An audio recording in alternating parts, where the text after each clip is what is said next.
Headlines प्रायोजक राजयोग paints, आनंद तुमचा, रंग आमचा।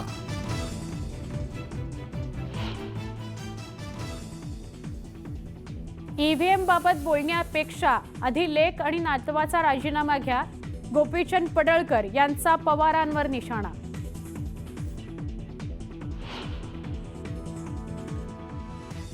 खळं लुटणारा गावात आला होता, पराभव होत असल्याचा समजताच आरोप प्रत्यारोपांना सुरुवात, सदाभाऊ खोत यांचा पवारांना टोला।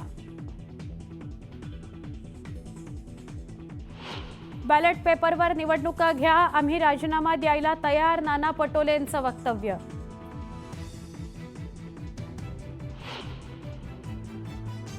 राज्यात ठिकठिकाणी हिंदू जनजागरण समितीचा आक्रोश मोर्चा, बांगलादेशात हिंदूंवर सातत्यानं होत असलेल्या अत्याचाराचा निषेध।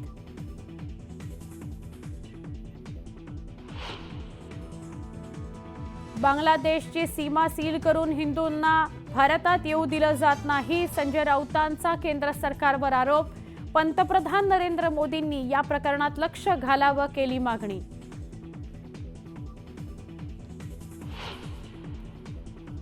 राजधानी दिल्लीत आज शरद पवार गटाच्या पराभूत उमेदवारांची बैठक, ईव्हीएम बाबत पुढील दिशा ठरवली जाणार।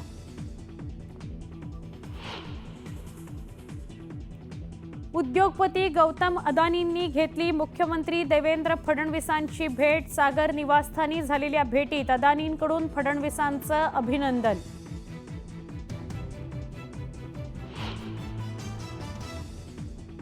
मुंबईतल्या कुर्ला भागात भरधाव वेगानं जाणाऱ्या बेस्ट बसची 10 ते 15 वाहनांना धडक, अपघातात 7 जणांचा मृत्यू, 33 जण जखमी, मृतांच्या नातेवाईकांना 5 लाखांची मदत।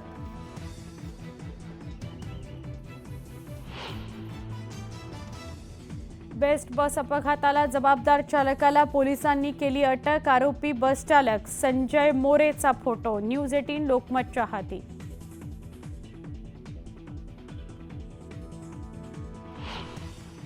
काळ आला होता पण वेळ आली नव्हती, चहा पिण्यासाठी उतरलेल्या रिक्षा चालक भरधाव बसच्या धडकेत थोडक्यात वाचला।